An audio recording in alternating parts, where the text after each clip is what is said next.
Brought to you by Hug House Productions. Hi, hello, listener of Nevermorphed. If you like this show, I am convinced you are going to love The Newest Olympian by Mike Schubert. Why am I so certain? Because that's one of the shows that inspired this show. Real ones who listen to the credits already know. Each week, Mike dives into the Percy Jackson series, which I love, joined by guests who are longtime fans of the Rick Riordan series. If you haven't read these books yet, this is the perfect way to get started and read along with Mike. They're so good. And like Animorphs, they're kids' books that touch on way more serious topics than you might expect. And they're about worldwide mythologies, starting with Greek and Roman. I know you gays love mythology. If you have already read the books and know how good they are, you'll love this series too. The dramatic irony, man. And if you know about the books from the Disney Plus series, Mike has done interviews and conversations with some of the cast of the show on The Newest Olympian too. Mike is a great host, a great editor, and obviously a huge inspiration for me. You can find The Newest Olympian in the show notes or wherever you get your podcasts. Go subscribe right now and enjoy.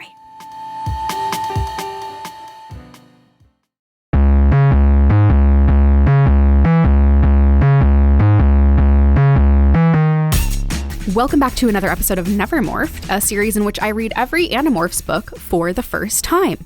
And hey, this book is fucked up. Before I even get into anything else, this episode needs a big, huge content warning for discussions of suicidal ideation and attempt. This is a major plot point for the book, so take care of yourself. This episode covers the first half of the book before things get too dire. Still, we talk about these themes a lot in conversation. In the next episode, we'll get to the chapters that deal with it more directly. Okay, with that out of the way, I was so thrilled to be joined by Josh Rubino to discuss this book. I've worked with Josh super closely. He played Liam Alden, the protagonist of my fiction podcast, Valence, which you should go listen to all of right now, please. Thank you.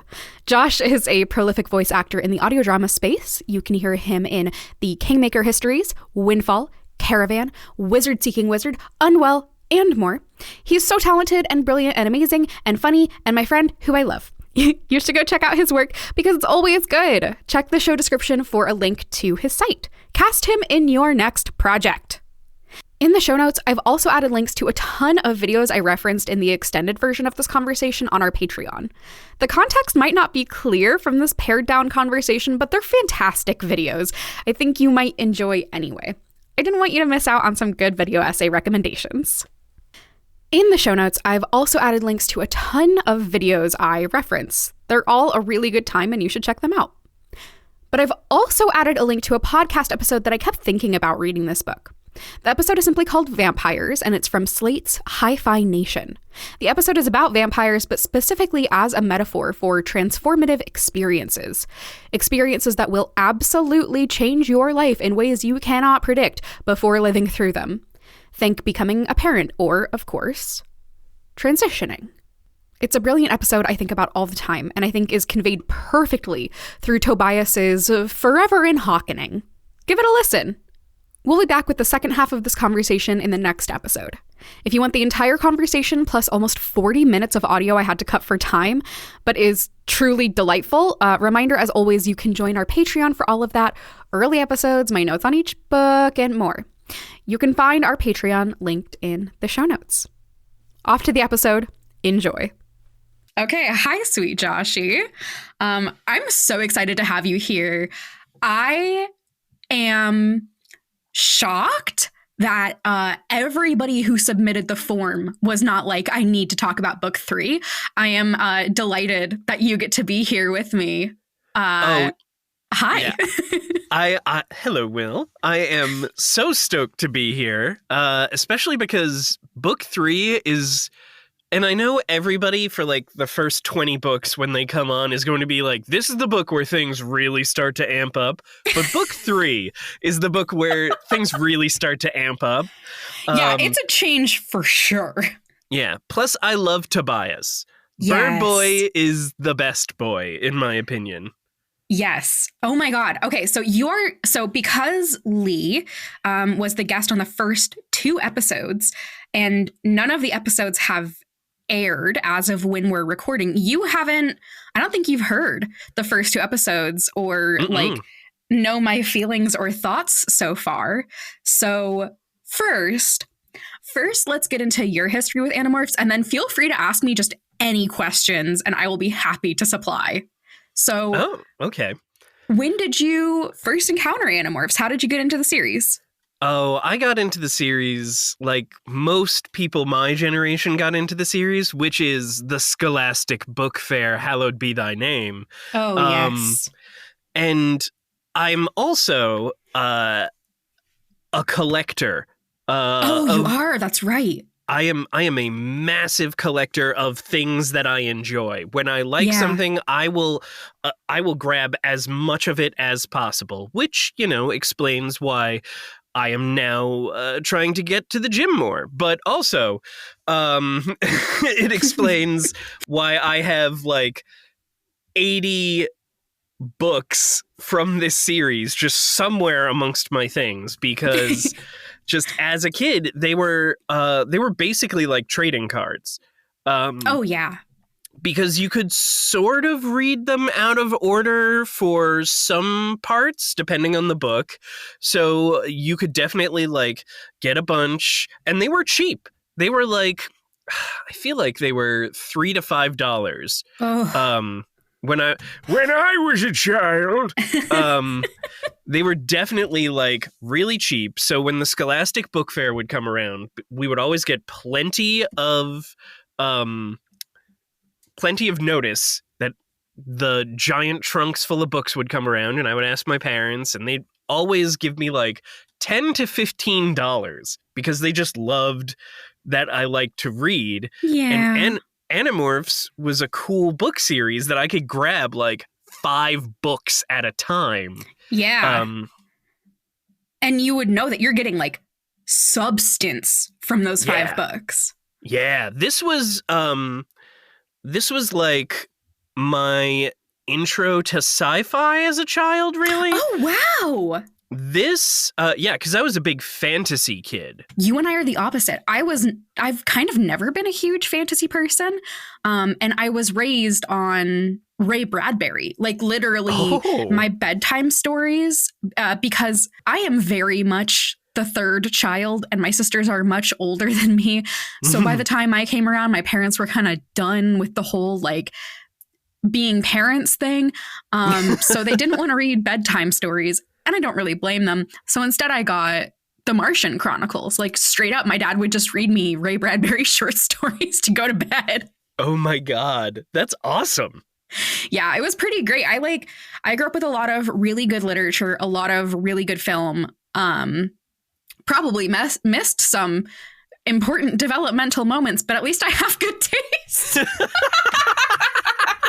Yeah, I think that's the trade-off. Yes. Okay. So getting back to Animorphs. Yes. Do you have any questions for me before we dive into discussion of book 3? Just to make sure we're on the same page. Any pressing questions you have about my reactions to book 1 and 2, et cetera, et cetera. So I have one question that I'm going to save until after we're done discussing the book. Okay. But beforehand, I would like to hear your ranking of the kids and why. Oh my God. Oh, my babies. Oh no. Okay. Okay. This is going to be a crazy list. I'm forming it in my head and like arguing with myself in my head as I do it, but like I have to be true to myself. So tops is Rachel. Oh, yeah. She's a fucking mess. Rachel goes hard. She is a disaster. She has no impulse control. She is so stubborn. I love her. I absolutely fucking love her. I love, just jumping ahead 2 seconds, I love that her and Tobias have this Han Solo Princess Leia moment in this book. Oh my God, they really do. Yeah. Yeah.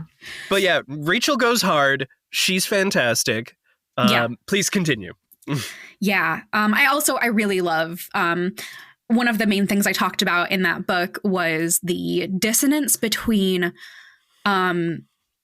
how she views herself and how she is perceived by others, and the contrast between those two things. Feel it deep in my soul. Love that. And I love that being like a core tenet of like a notable feature in her life that she is always thinking about. I think that's great. Number 2, and I truly cannot fucking believe I'm saying this. It's Marco. No, I knew it. I know. But like, I'm right. Like, he sucks so bad. He sucks so bad. But like, he's always right. I love a Sokka archetype. Sokka is my favorite character in The Last Airbender, and Marco is straight up just beta testing for Sokka. He definitely has an entire Sokka arc, but because this is like an 80-book series, it takes a long time for him to be fucking cool. Yeah. I'm not shocked. Yeah. I didn't know who was next in POV for the series until last night when I found out that the next book is a Cassie book.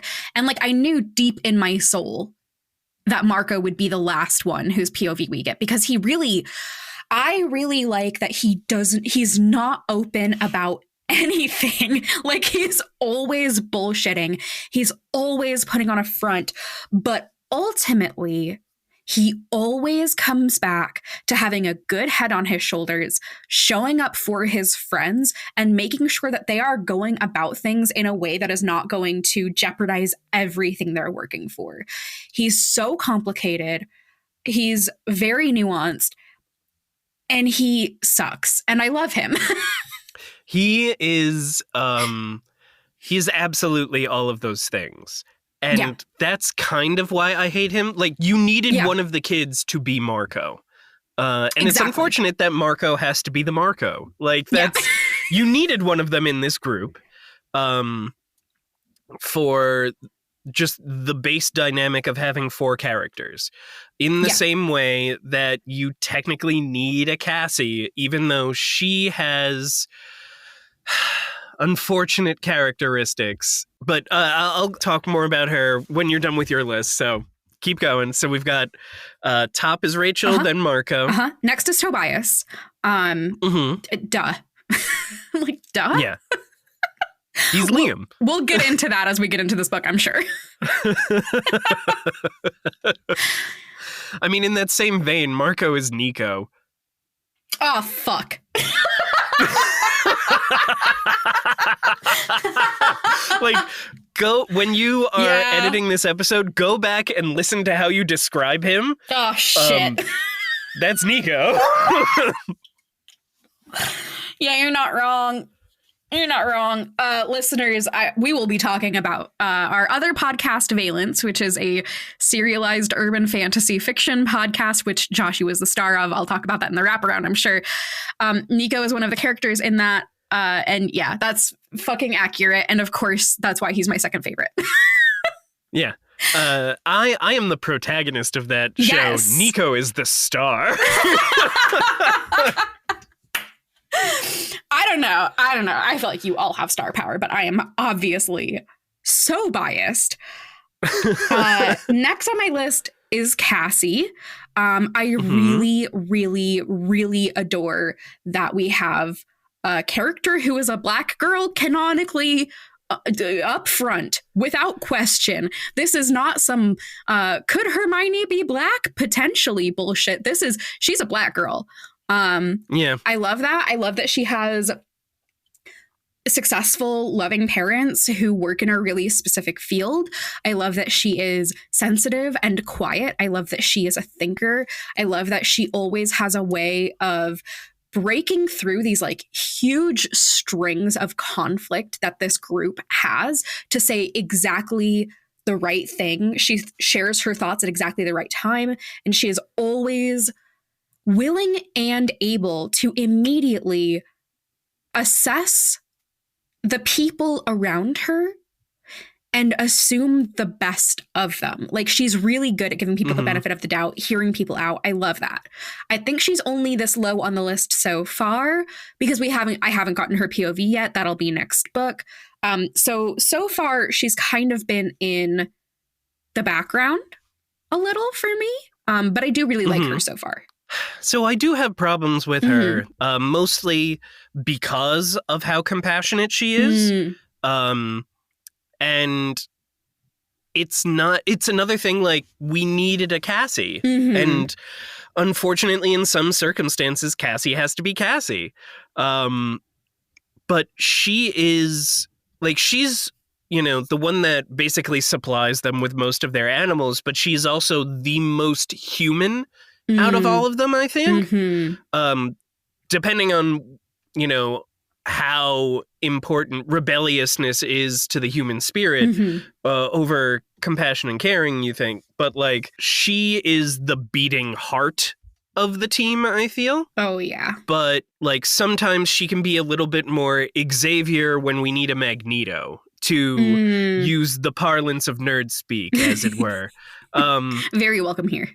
Yeah, I feel like here would be a good spot for it. I'm going to assume our listeners would know what I'm speaking about there, you know? Yeah.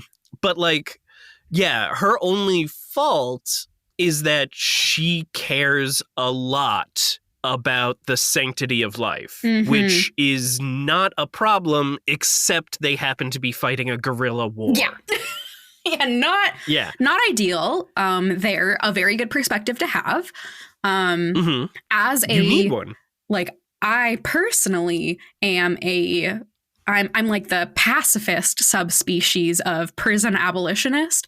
But I also recognize that, like, there are a lot of abolitionists who are not on the pacifist side. And frankly, I think that we need them to get shit done. You know, like, you got to have a balance, but you got to know the value of the other perspective. Yeah, you need a Rachel. Yeah. Otherwise, nothing's going to get done. But you need a Cassie to make sure things don't go too far. Yes, exactly. I really like how balanced this team is. And I like that that the balance often comes up most in conflict. I just think that I think it makes a lot of sense. I think that it's really well written. And I think that these relationships are all super well thought out. These characters are all so full. Yeah. Like, they even refer to each other by the tropes that they sort of embody in their party, but they feel like real kids. Yeah, absolutely. Absolutely. And then last on my list, though not because I don't adore him, is Sweet Jake. I think that he is, like, kind of the perfect leader character. I think he is a darling. I really like that he sticks to his guns, but as soon as he's proven wrong, he has no issue owning up to being proven wrong. He is a little bit bullheaded in this book, but I think that is very accurate for him, and I can see why he is. I think he's just at the bottom of this list, not because he isn't a tremendous character, because he is, but just because, like, I've never been one for a character who's just like, I'm a guy. He is the Leonardo. Yeah. I am the only child I know who Leonardo was their favorite turtle, and that's largely because blue is my favorite color. You know, all of the other turtles have, like, personality things associated with them that work outside of the party, but Leonardo is leader. Yes. And that's sort of the same thing with Jake, he's just, you know, he is the leader. Like, they often refer to him as that. Yeah. He is the one, he has a very, like, he's a paladin, you know? He has a very strong sense of ethics that he will live his life by, and he will not compromise that. And he knows that it's not going to lead to the best results 100% of the time, so he's smart enough to listen to the others. And I think that's what makes him an effective leader. Yeah. I really like that. Like, one of his main flaws is that he can be such a perfectionist in a way that manifests into like complete self-loathing. He has such high standards for himself, unreasonably high standards for himself. I mean, like a huge conflict in the first book is him having this tremendous guilt that he didn't get on the basketball team. And it's not even because he gives a shit. He doesn't really give a shit. It's because he doesn't want to disappoint his brother. Like, that's a huge, even something like that is enough to like make him hate himself a little. And first off, same. Second off, I think that actually adds a lot to him as a leader, because he is never somebody who just automatically thinks that his thought process is the correct thought process. And I think that's a really strong aspect for a leader to have. Yeah. Yeah, he definitely knows that his thought process is his thought process, not the correct thought process. Yes. I feel like that's especially an underrated way to write a male leader in young adult fiction. I feel like it feels like a much more expansive view of like healthy masculinity than we typically get in books like this. Yeah. I think before we even actually touch like the content, we gotta, so as a warning, and I'm sure I'll put some of this in the wrap, but like, this book is all about desperately wanting to kill yourself. Yeah, it can definitely be rough for a variety of reasons. There's some dysmorphia going on. And yeah, massive warning about really just wanting to end things. Yeah. Like being determined to do so. Really wasn't prepared for that. I did get a warning from my sweet husband who was there while I read the entire thing. This book is fucking crazy. Yeah. Start to finish. Oh my God. It is complete breakneck speed. Like the first couple of chapters, it's a little slow, but that's you going to the top of the roller coaster. And then like 90% of the book is just going down that roller coaster. That's so fucking true. Yeah, I was very pleased to hop onto this book. It's so good. It's so good. And it really does. It's a big shift from the other books that we've gotten. And those books have been dark and they've dealt with some really heavy shit. But like, it really does feel like a clear signifier that we are not fucking around. So yeah, chapter 1 starts off with Tobias having located a red-tailed hawk who's being used as a mascot for a used car dealership. Which, sure. First off, is that a thing that used cars dealerships do? Second off, they're broadcasting an advertisement live? Yeah, both of those things were definitely 90s things. Okay. When I was reading this, I kept thinking like, oh, this is so weird. It's just Tobias and Rachel? Just the two of them? Huh. Interesting. I wonder why it's just the two of them. And then it's because they're doing just the most idiotic plan I've ever heard of in my fucking life. It's so stupid. It's so stupid. They're so stupid. So this whole book is just like the worst plans imaginable right after each other. So Tobias is watching this used car dealership man with this bicycle style like number combination lock. He memorizes the numbers and then uses his little stupid beak to like open up the lock. Meanwhile, Rachel morphs into a fucking elephant to distract them and like cause mayhem. Again, they're filming this live. Like there's no elephant time, I guess. Elephant time. The hawk gets away. Tobias and this hawk have like a connection. And they get away being like, Marco is gonna be pissed. And like, yes. Marco is going to call us insane. Yeah. Because here's the thing. If you are an invading alien race trying to keep a low profile, and you know there's some shape-shifting guerrilla fighters nearby, do you think you're going to keep an eye on local broadcasts for any sort of weird animal behavior? Yeah. So they're just giving away. They're also giving away that they can change into at least an elephant and a hawk. Yes. Because if I were the Yeerks, which is a phrase that I have said so many times, I would be keeping a log of every animal that they could transform into. Yeah. Like, obviously. Mm-hmm. So you would think that they would know, like, elephants don't usually fuck around like this in this part of the world. Probably I should keep an eye on elephant activity. Maybe use that to my advantage. Mm-hmm. But Rachel is addicted to shifting into an animal whenever she can, especially an elephant. I can't really blame her though. Yeah. Like if I could shapeshift, I would absolutely be doing that all the time. Yeah, that's so fair. So chapter 2, we get a lot of re-exposition for people who didn't read the other books. I know this is very common in series like this.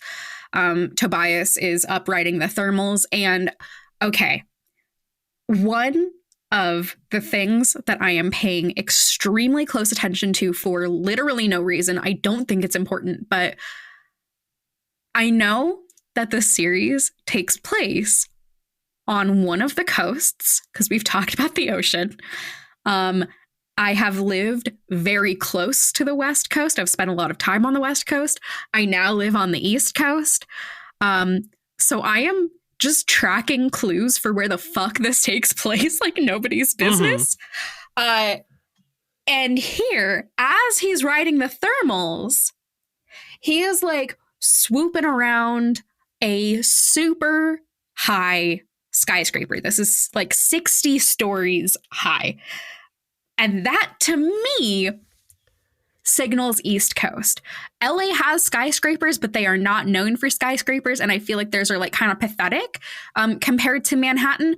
But I also don't really think that this takes place in Manhattan. I also don't think that K.A. Applegate knows much about either coast. Yeah, I feel like it's Jersey. That's what Zach thinks.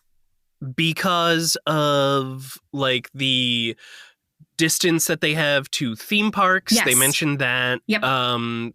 Plus also the access to mountains, which are far enough, like they're outside the city, but they're close enough that kids can just get to them that can't drive. So I feel like it is Jersey or Hudson Valley or somewhere around there. Totally agree. I don't pick up West Coast vibes at all from them. So see, the theme park tripped me up because I was like, it's by the ocean.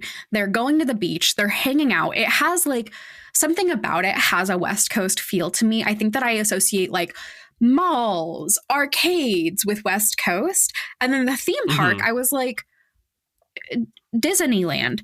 But you're right. New Jersey has a Six Flags and some other shit probably. So.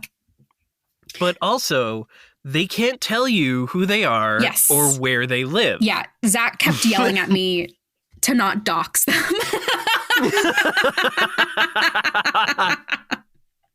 So as Tobias is flying around, he sees a ripple in the sky. The way that it's described is really interesting. It's like a nothing. And like a ripple, felt very Jean Jacket from Nope.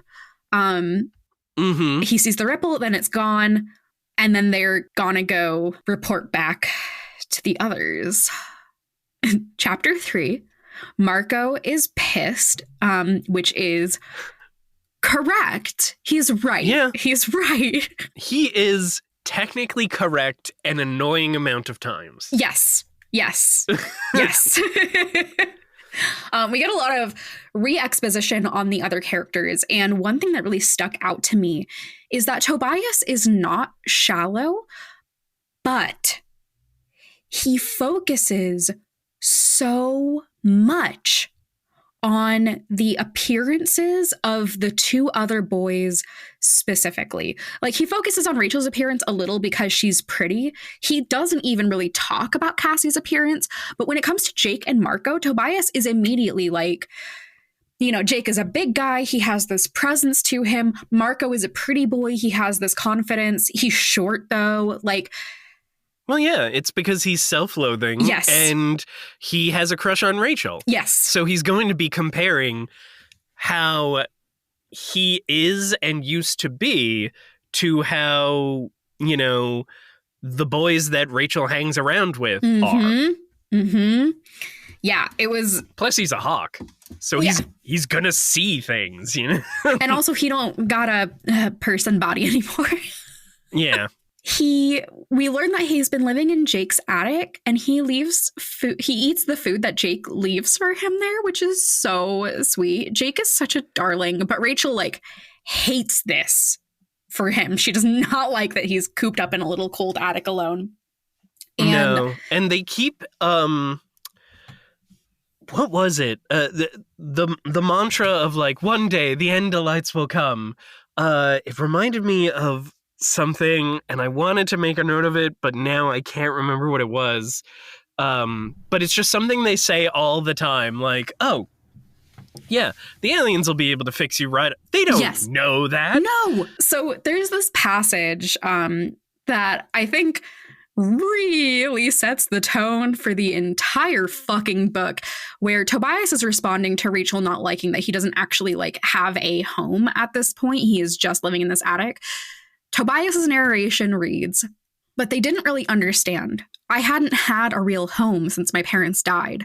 I was used to being alone. And I had the sky." Really fucking sad. Yeah. Really just honing in, like, Tobias does not have anything but these abilities that have enriched his life, made him feel more like himself, made him more confident. Like, being a hawk is all he has, which is bad. It's a really bad thing to use to cope, but it's also really powerful. And that winds up being like pretty much that's the book. Yeah.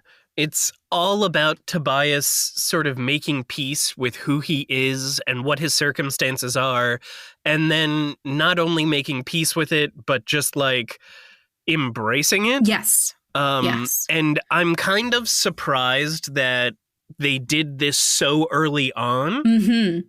Oh, one thing I should tell you is I knew before I started reading that Tobias turned into a forever hawk, because like I've seen the show back when I was like in college and it was put on Netflix. I hardly remember it. And like I feel like Tobias becoming a forever hawk is just like a thing that, you know, if you know anything about the series, you know that. And I felt so guilty when I started the series, because I really thought that I had a spoiler for something like in like book like 20 or 30. And then when it happened at the end of book 1, I was like, holy shit, are you fucking kidding me? Yeah, they put a stamp on that like right away. Yeah. Like, okay, one of the kids not going to be a kid anymore. Yeah, crazy move. And then it comes like last chapter of the first book. Absolutely buck wild writing, very effective. I was like gasping out loud. Book 1, they kill the Green Lantern, and they have immediate poor repercussions for one of the main characters. Yeah. This next chapter is one of the most fucked up things I've ever read in my life. And like, that's saying a lot, because I just recently read the mangas Goodnight Poon Poon and Blood on the Tracks. And this got me in a way that those didn't. Tobias is investigating this ripple. He misses school because he can't go, and that's sad. And he just kind of like can't spend his time like he used to, because he's like, a bird. Like, he can't like read books and play video games, so he just flies around a lot. So he goes to investigate this ripple, and I'm just gonna I guess we should get another heads up for like really fucked up animal death. Oh, the geese. Oh my God. I could not fucking believe what I was reading. This is a nightmare. So he's anytime an author uses the word folding to describe a body is never good. Never fucking good. So he's investigating this ripple, and there is a V of geese flying towards it. They're just like normal geese living their sweet little goose lives, flying goosily, and then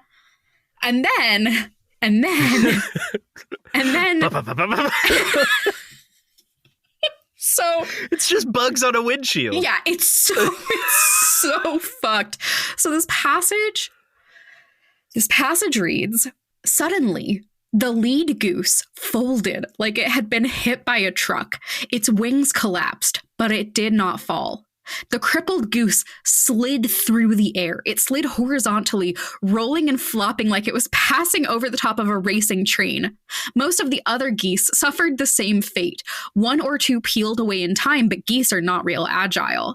The invisible wave smacked into the flight, and the geese were crushed.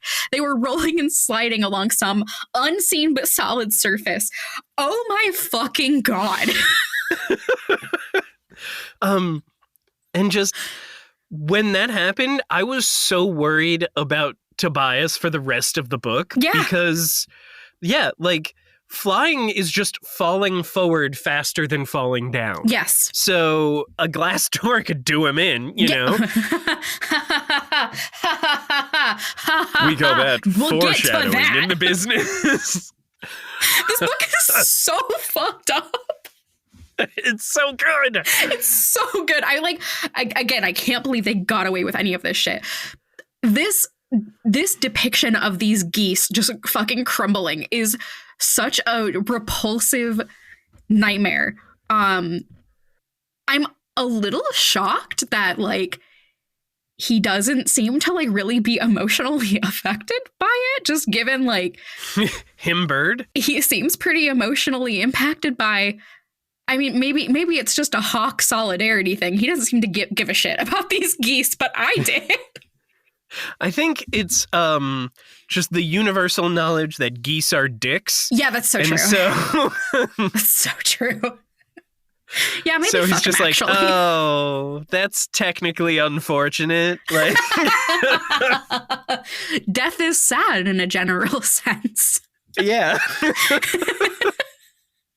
So all of this being said, Tobias is like, okay, this is a Yerk ship. There's no way this isn't a Yerk ship. So he goes and reports back to the others. Marco suggests that it has like advanced cloaking technology, which makes sense. Rachel counters that they've been able to see other Yerk ships. But Jake is like, well, you know, we could only see those when they were like about to land. And Tobias, meanwhile, is just like, it's a Yerk ship. I know it's a Yerk ship. Can we stop? Like, this is such a stupid argument. It's a Yerk ship. And I am a bird. This is the life we lead. That's clearly a Yerk ship. Yeah, like, yeah. Like, literally, what else? Get real.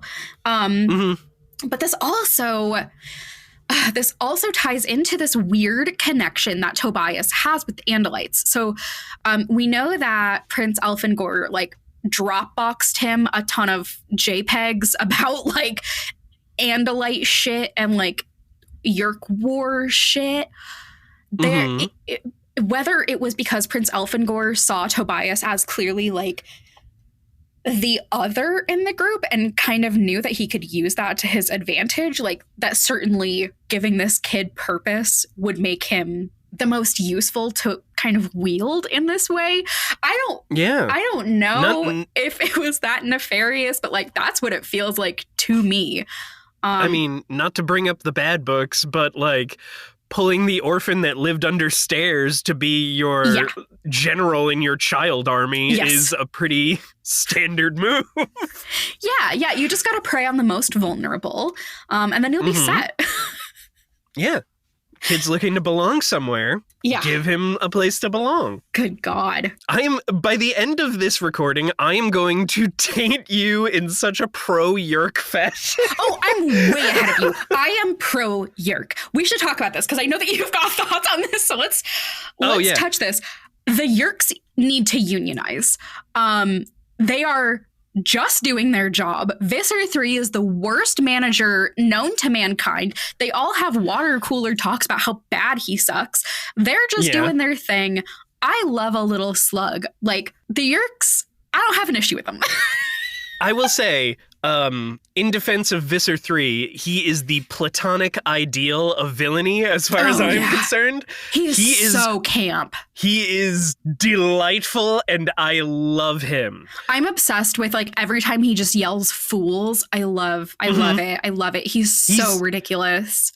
He's got Hawkmoth energy. Yeah. Like, that's the thing. He's going to stand in front of a window and wave his cane at the people outside, you know? Yes.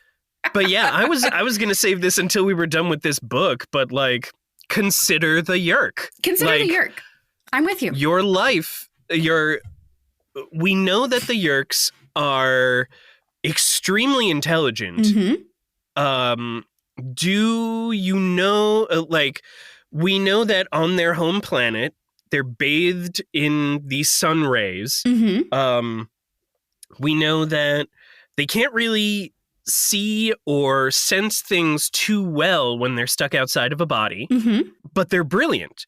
One thing that I really thought going into reading these books was that I expected the Yerks to be a typical, like, bad guy, like, hive mind, or like have an NPC vibe. They are not.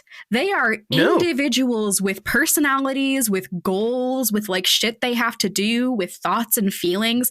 I did not think that was going to be the case. Blown away by that choice. Can you imagine their existence is just this incredibly brilliant brain stuck in this gray little fuzzy box? Like, the world is just this gray fuzzy thing that you can't really perceive, and you're stuck inside this little slug body. Yeah. And then, oh, hey, when I go inside of another thing, I can experience sensations. I can communicate effectively. Like, they're smart enough to master intergalactic travel and build all this technology, or at the very least copy it from other races, like just based off of what we've seen so far.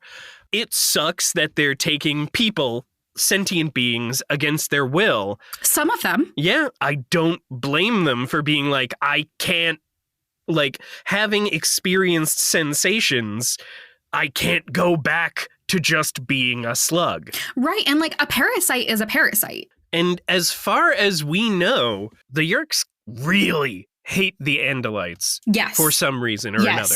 Like, they hate them. Yes. The fact that Visser 3 is piloting an Andalite is less special about the morphing and more about, really sticking it to the Andalites there. Yeah, absolutely. And like, there is a lot of power that comes with the ability of morphing too, because he uses it to threaten them a ton. We know what's going on in Earth as far as the invasion is going. But we don't know, like, maybe it's the exact opposite of what Visser 3 is saying. Yeah. Like, it's entirely possible the Andalites will annihilate every Yerk they see. Yeah.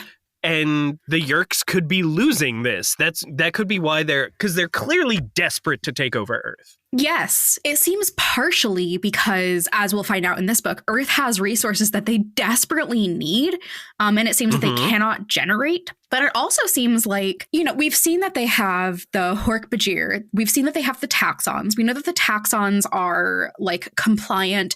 The Hork-Bajir seem a little bit less compliant, but it seems more individualized like it is with humans. The Yerks don't seem like they're doing great. Like, it doesn't seem like this is just a continuation of an extremely successful intergalactic conquest. It seems like the Yerks are trying to survive and have been impacted, maybe not quite as intensely as the Andalites, just based on what it seems like so far, but like they have been impacted. Like it seems like both sides are, you know, feeling the impacts on an entire culture and society of war. Yeah, exactly. Oh, I'm so glad. Yeah. I won't lie, I'm a little disappointed. I was hoping to win you over to the Yerk side. I'm so sorry. The fact that you have thought this, like, I'm not surprised that you've thought this much about them, but like, yeah, these are all really good points that I want you to hold in your head while you're reading, and I can't wait to like check back in 15 books to see how you feel. It also it helps that like I love slugs, I love snails, I love a gooey little guy, and also if something came up to me and it was like, hi, if I could just like pilot your body and make all of your choices for you and do all of your responsibilities and like it's fine, I would be like, oh my god, Bestie, please. Like, you know what's interesting is the Yerk, like if humanity met Yerks and we met each other on an equal playing field, humanity is such like a social creature that having something in your head that is on your side because you are its body effectively. Yes. That you can just talk to back and forth all the time and just like be on the same team. Like, we would love our Yerks. It would be like that race on DS9. I think some of us would like love our Yerks. Like, I can see that fanfic in my head. Oh, yeah. Just, you know, dancing with myself, like dancing with my Yerk. Coming back to this chapter, they are having another huge fucking conflict. So first off, they're pissed at Rachel and Tobias for doing that, for their stupid, insane harebrained stunt, which was stupid. And Marco is like still pissed. He really doesn't want in. He does not understand why they are trying to do anything for anyone who isn't them, their friends, or their family. Yeah, this is not just a conflict. This is the conflict amongst them. Yes. I feel like this is the most intense because they've had this same conversation many times, but this is the most intense it gets so far. I really like how they're ramping that up. Cassie is doing her typical thing where she's like, yeah, I don't really like almost dying all the time, but like I have these powers. I have to use them. And Marco keeps getting more and more pissed, and Rachel hits a breaking point and she's like, okay, if you don't want to fucking join us, go away. Like, leave. You don't have to be here. Leave. And Marco, getting even more pissed off, says that she gets off on the violence, and like, yeah, she does. That's so accurate. Yeah, she has a rage in her that can only be seen in an American girl teenager. That's so true. It's so true. He says that she just wanted that she didn't save this hawk with Tobias because she like was trying to save the planet or humans, but then she just wanted to save, quote, some stupid bird. And like everybody looks at Tobias, and Marco even knows that he like stepped over a line there. As much as I hate to admit it, there's a lot of emotional growth for Marco in this book. I know. There's a budding friendship between him and Marco because they both have this more grounded perspective of what's going on. Yes. There's definitely some points in this book where they both like see each other, you know? All of the moments where, like, even though they are philosophically in complete opposite directions, they come together to agree on something. And it's like, you know, if those two are agreeing, like, you better fucking listen. And it just kind of makes me look forward to the times in future books when they do team up. Yeah. Because they are an interesting combo. Very, very. I loved their interactions in this book. Mm-hmm. The baseball. That's all I'm going to say until we get to it. But so good. So good. That was a moment. That was quick fucking thinking. Yes. I fucking love Marco. Yeah. God damn it. So begrudging, but like you gotta hand it to him. You do.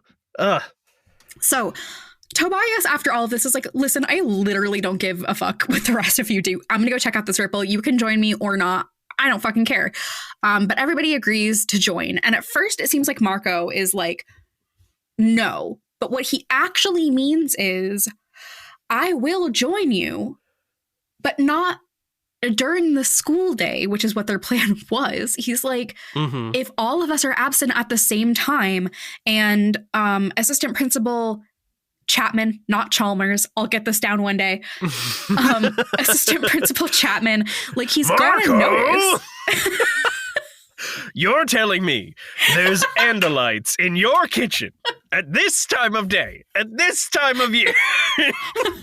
Can I see it? Every time I see his name, it like I read it as Chalmers. It's a problem. So Marco is saying, yes, I'll come with you, but like let's think this plan through better, which again I think sets the tone for this book. Yeah. From here,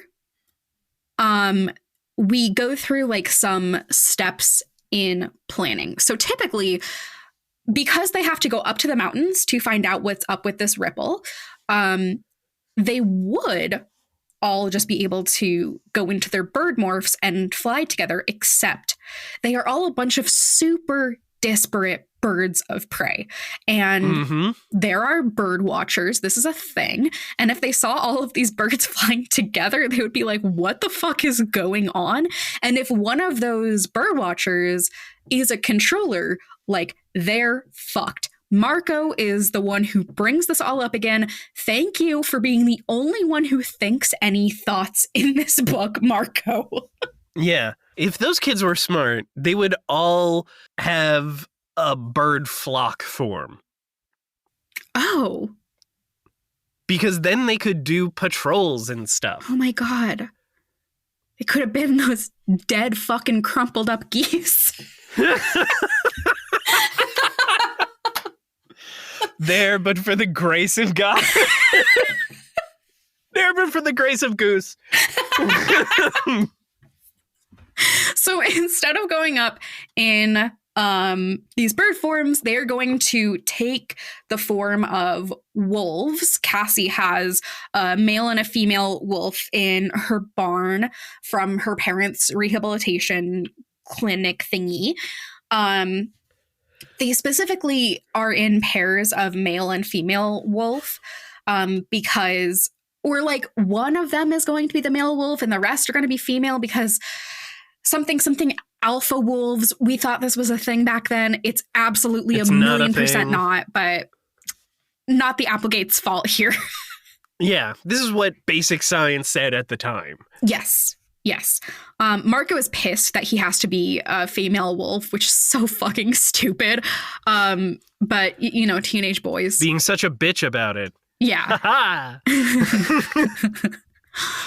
Cassie is the first to test the morph because, as we've come to know, she is the best at morphing. She morphs very gracefully.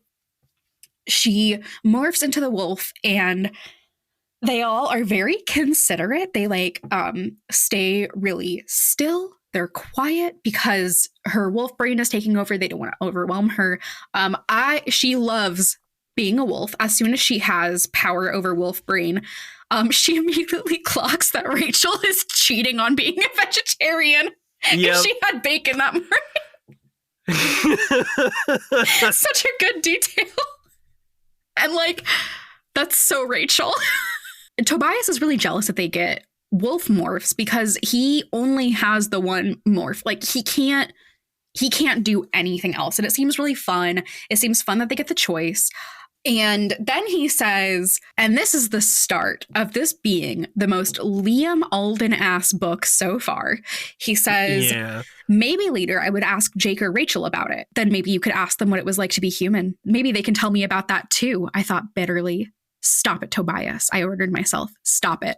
My next note is literally, okay, Liam.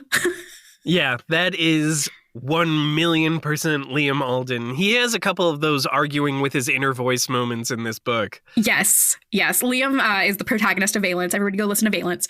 And literally most of the narration is Liam and his inner voices yelling at each other. And Liam is also really self-loathing in ways that Tobias, they have a lot in common.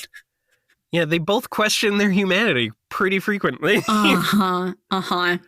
are all morphed into wolves. They are doing this on a weekend so that they have time to get up, camp, have time to be in the wolf morphs, and then other morphs, they're scoping shit out. As they are going up this mountain, they're taking forever because Jake, who is the alpha of this wolf pack, keeps stopping to piss and a woo. I love that moment where he stops walking and he just starts going a woo, and Tobias is like, what the fuck are you doing? And he's like, it seemed like a really good idea. And the others are like, yeah, it seemed like a really good idea. I would too. Yeah, why not? And then Cassie is like, no, this is good. We're alerting other wolves that we're in the region. Yes. And that way we won't run into any of them. Oy. We'll get to that. So yeah, Tobias is flying up on patrol, and then he sees a squad of park rangers coming up, and they have fucking machine guns. And he's like, that's not good. They accost two campers in a yellow tent. He can't hear what they're saying, but he can see it. And the campers leave looking pretty scared. And then in come helicopters being piloted by Hork-Bajir. So very clearly, Park Services has been taken over by controllers and Yeerks. They are very, very, very protective and very practiced at protecting this area. So scary, but definitely a sign that they're onto something here. It's just another they're in the forest. So yeah, the Yeerks have control of forest cops. Yes. Yes. So one of my favorite scenes, Tobias goes down to warn the others. He sees the pack of 5 wolves and he is like, hey guys, shit's going down. Jake starts biting at him and he is like, what the fuck, man? And then he's like, wait, 5. 5. This is just... Uh-oh. These are just wolves. A whole other pack of wolves. This is just some random wolves. Oh, yeah, that was a great scene. So good. I realized it the second in narration that Tobias did. It was so fucking funny. I love that they did this. This was is not unnecessary because it does come back, but it's so fucking funny. So then he actually finds his friends and he warns them and tells them that there's a lake up ahead that the Yeerk ship is going towards, and that there's park rangers with machine guns. There's Hork-Bajir. They only have 40 minutes left in this morph because they can only do up to 2 hours and then they're fucked like he is. But the lake is only 5 minutes away. So they're like, okay, that's not really it's not ideal. That's not really a lot of time for us to go and investigate and leave. But we're here. We're just going to go investigate really quickly. We're going to act like normal wolves, be really wary and, keep space from these human people, which is what wolves would do. So they do that. Tobias flies up again to patrol, and then he sees the ripple, and then he sees the ship. And my notes on what the ship look like are you okay? Because I feel like this ship was specifically designed to freak Will out. So, strangely enough, because it's compared to a manta ray, Manta rays are one of my favorite animals. Ah, okay. And so my note says, big ship. So big. Big fatty manta ray. Aw, I love it. Had this been compared to any creature other than a manta ray, I would be so fucking scared. Mm-hmm. But yeah, it's the spaceship equivalent of like a tanker. Yeah. It's they compare it to like an oil tanker or like an air, what do you call those things? Like a aircraft carrier? Yeah, aircraft carrier. There we go. So it's like fucking huge. And they see it. It has these like big vents where it's collecting air. And then it has these like big boba straws that go into the lake and collect a bunch of water. So this tells them two things. One, the ship is not like the other ships they've seen where they're carrying like people and they have weapons. This is a truck. They keep calling it a truck.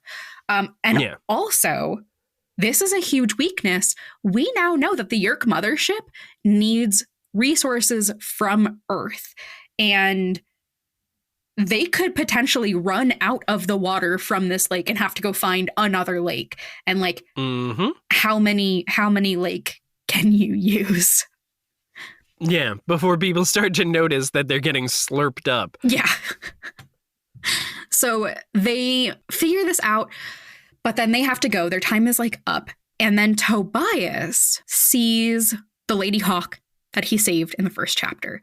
And again, they have a really specific connection. And this passage here, again, Tobias says, but it was the hawk that frightened me. Or maybe not the hawk herself. Maybe it was the feeling I had rising up to meet her in the sky.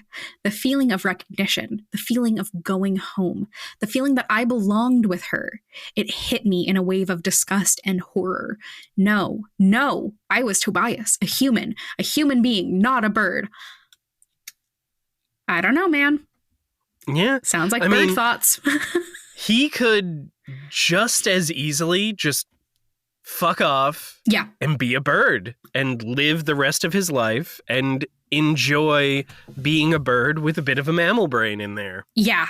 I was convinced at this point that like his human brain was not going to last through the end of the book. I thought this would be our last book with Tobias, straight up. Oh, wow. Yeah. Glad that that's not the case. Surprised. Pleasantly surprised. So he sees the others and bad. It's bad because the two wolf packs have converged. They have come across each other's paths. Jake is staring down the other alpha wolf, and between them is a dead rabbit. So it seems like the other wolves were hunting. The Animorphs trying to leave ran into their territory and now ran into them with their prey. So if Jake even backs down, because they have like zero time. But if Jake backs down, these other wolves will see them as weak and attack them. And like they're wolves. They know how to wolf. So these kids would fucking die. So Tobias, again, bad plan after bad plan here. This, I gotta say, if this was like a D&D group, these would be the plans that they'd make. But like every time one of these kids is rolling a 20, every time they do one of these things, Tobias here rolls a 20. Exactly. So he's like, fuck it, fine. You can't disengage from this. I disengage from this for you. So as a hawk, he goes and he swoops up the dead rabbit. And this is scary. And he almost gets bitten. He's being weighed down by this dead rabbit corpse that's way too heavy for him to carry. And he drops it on the other alpha, like right before potentially getting attacked. The alpha wolf, like takes some of his tail feathers. Yeah. And then Tobias is frantically looking for a clock, and then he finds it, and then he is panicked because they are 7 minutes over their 2 hours. Mm-hmm. I knew just from like logic, I knew that the clock was just off and that they would like barely get out of this, which is what happens. You felt like panic, right? Yes! Even knowing that, I was so fucking stressed out. Yeah, they write this really well. And I think the most insidious part of this is that they don't feel when they're over the 2-hour limit or like when they're approaching it. Yeah. They just know once they try to turn back and they can't. Like, I feel like this entire series would be really different if, you know, at around the 1 hour, 50 minute mark, they started to feel like a cramping or like a headache or something like that. But it just sort of, it just creeps up on them. Oof. And then once they're past that 2 hours, then you're a bird forever. Right. And like they can't wear watches and shit. Like, yeah. He finds them and he's like, you need to morph right now. Right fucking now. How much time do you have? None. You have negative time. Go. And they all really struggle to get back into their human forms. It seems like really they did not have, like, had they been in this for like 30 seconds more, they would have been fucked. Even if they hadn't hit like exactly the 2 hours. As they approach that 2 hours, morphing back seems to get exponentially more difficult. So after going through great pains to be back in their human forms, they all very understandably have this like really jubilant moment of celebration. They're like doing that kind of like panicked laugh. There's a moment when they're all trying to transform back when Marco like locks eyes with Tobias. Oh my god, yeah. And it's described as Tobias is like, I can't tell if he hates me or is terrified of me, but one of those things is in his eyes right now. Yeah. These two, the connection these two have here in this book is so good. So I really was not expecting it. Like, I knew that we were going to get a lot of Tobias and Rachel because of their like cute little romance going in. I was not prepared for a lot of Tobias and Marco. And I think it's maybe one of the strongest aspects of this book. Yeah. We then, of course, get Tobias's reaction to watching them all be so relieved that they are not stuck in that form forever like he is. It is, again, increasing this like otherness to Tobias. So the narration reads, trapped forever.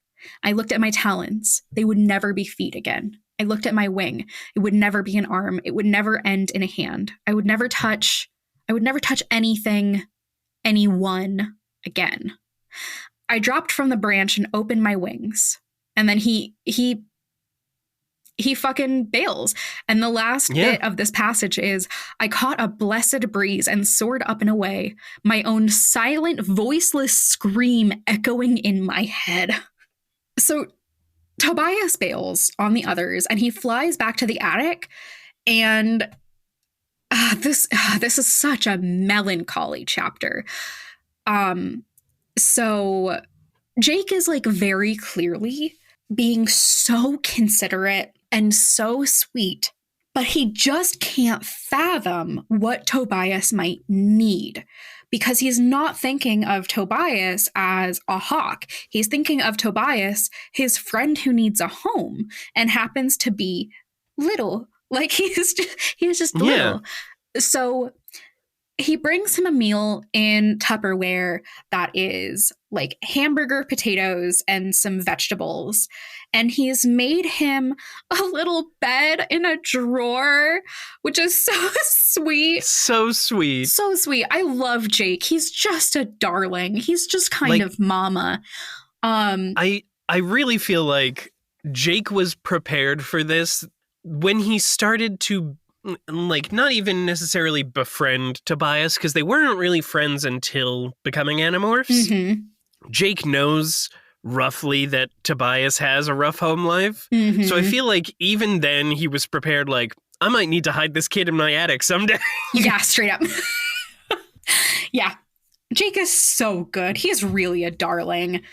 He's a great guy. But unfortunately, Tobias is in a hawk body and he is not in a person body. And so he can only eat the meat that Jake leaves for him. He can't eat the vegetables. He can't really digest it. He hates the meat. It's cold. It's dead. He really wants to hunt. But especially in the last book, the others made so many comments about how the worst thing they could imagine would be being an Animorph and hunting. Like, we had Jake as the lizard eat that fucking spider, which was a nightmare. And like, Jake is scarred from that. You know, we have Rachel thinking about these maggots while she's in the shrew. And they keep doing this thing where they talk about like how disgusting it would be to hunt as an animal. And they continually stop and like look at Tobias and kind of go like, you wouldn't do that, right? And he's like, no. But like, it's there. He's a hawk. Like, the bed is also way too soft for him. He wants a nest. He also, he makes note of the fact that even as a hawk, you don't really go to sleep. Right. Like, you don't turn off like you do as a person. Yeah. And one thing that comes up pretty frequently is that like hawks don't hunt at night, though. They hang out, but they don't hunt. They're not nocturnal hunters. The night belongs to the owls. That is when the owls hunt. So he's got like nothing to do. And he went here hoping that like being in more or less his room would help, but it's so well-intentioned but uncomfortable for him that it doesn't actually help at all. So he flies to Rachel's, and we already know that these two have like a really strong connection.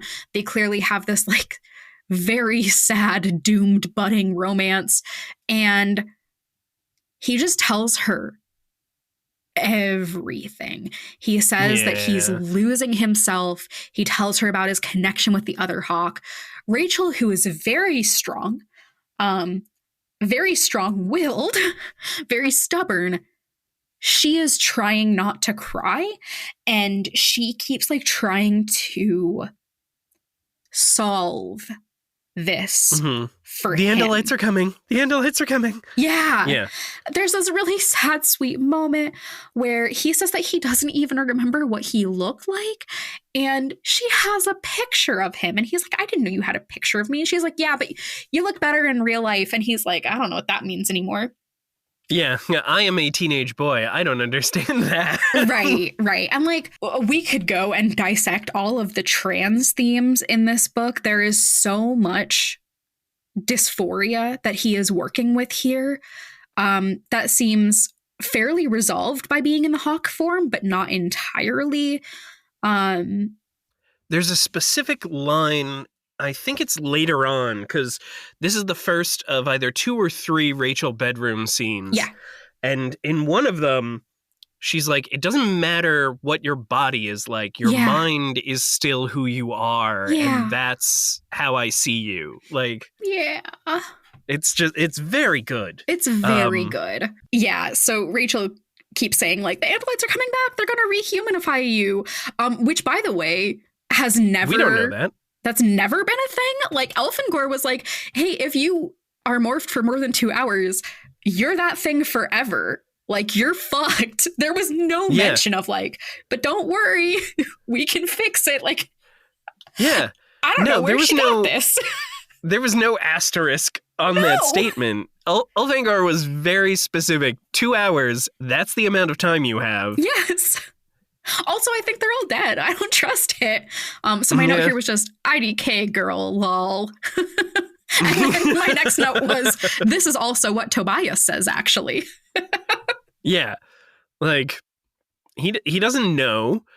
None of them do. And yeah, for the most part, the Andalites could be dead. Also, the galaxy is big. Yeah. You know? This is one marble. Like, what are the chances of... First of all, what are the chances of the Yeerks discovering this planet, let alone the Andalites? Right. And it seemed like he kind of just crashed on accident here. Like, he was being chased. you know? Yeah, it's a full Green Lantern Yeah. opening. Yeah. Like he's shot down by the enemy and he just crash landed here. Whoops, take my item that bestows power. hope things turn out for the best. Peace. And then he's gone. Yeah. Although in this case, didn't Visser 3 off Ulfangor? Yes. Yeah. He took specific pleasure in that. Oh, yeah, he did. He went yum, yum, yay, yay. After talking to Rachel, Tobias goes back to the attic. He sleeps, kind of. He feels better, kind of. And then the next day, he spends the day flying, trying to convince himself, like, how fucking cool and great being a hawk is. And then he shows up for the group meeting. My note here is Marco being an absolute cunt, frankly.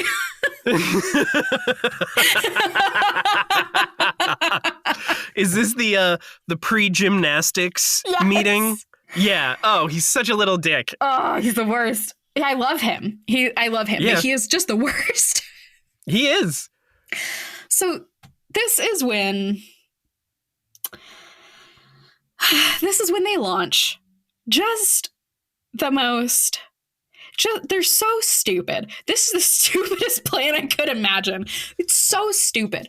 So they want to get inside of this truck ship. First off, already, bad idea. You don't know what's in there. It's such a bad idea.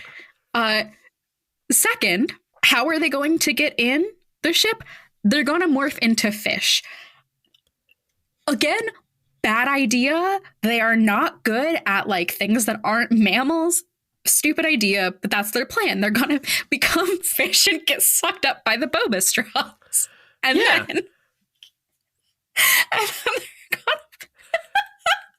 then they just like kind of yada yada the rest of the plan. Yeah, they're like once we're in there, we'll take down the ship. Yeah, we'll pilot it having no knowledge of how to pilot an alien ship. We'll put it over a big city, and then we'll turn the cloaking off. Again, they have no knowledge of how this works. And then everybody will see the ship and humanity will unite, and then the cops will be on our side. It's crazy. It's so dumb because it's so stupid. Like they know that the Yeerks are controlling basically anyone in a position of power around them. Yes. So if people saw that, they would weather balloon the shit out of it. Yes. Like that's all that would happen. Also, like, you don't know how to fly this thing. What are you talking about? You don't know how to fly it. You don't know how the cloaking works, let alone turn. Do you think it's going to be a switch? Do you think it's a switch that turns off the cloaking? You're right. It'll just say cloaking in English. Yeah. They're so stupid. They're so stupid. I was beside myself reading this. Like, I know that they're children, but like, Jesus Christ. Yeah, I remember the broad strokes of this series, so I can't remember if their plans get better or if they just like roll with the punches really well. Yeah, but it really seems so far like it is just a nat 20 situation if they make it out of something. Yeah. This is a situation where the DM is stymied at every possible turn by the dice. Yes. And they just got to go with it. Yeah. This really does. Like, the plans so far have been dumb as shit, but it really is. It's a new level of idiotic. Yeah, like we'll get to it, but this situation is very much okay, that's your plan. All right, then this is going to happen to you. You rolled a 20. Okay. You blow a hole in the side of the ship. Like it is the most I can hear the resigned sigh of fate when the plot unfolds with this plan. I gotta think that the Applegates to themselves were just like, and then they all die horribly. Anyway, let's keep writing this draft. Yeah, absolutely. Nevermorphed is hosted, edited, and produced by Will Williams. Our theme music is The Chase by Joey Hendricks. Our title is by Eddie Field, and this podcast would not exist without Mike Schubert's podcast, Potterless and Newest Olympian. You can find his works at shub.es, that's shub.es. Nevermorphed is a proud member of Hub House Productions. You can find more at hubhouse.productions and follow us on Tumblr at Nevermorphed. Get morphin'!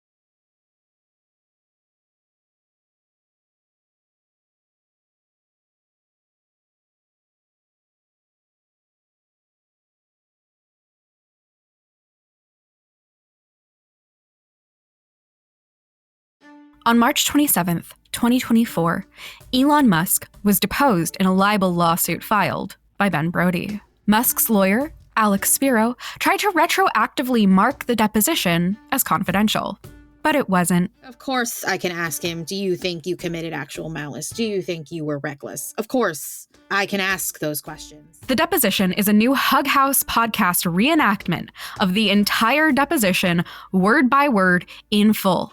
Taken very seriously. Things that he did wrong. But that's the point. That's not what you're allowed Until he really just can't anymore. Not what you're allowed to do in the deposition. You can't just get him talking.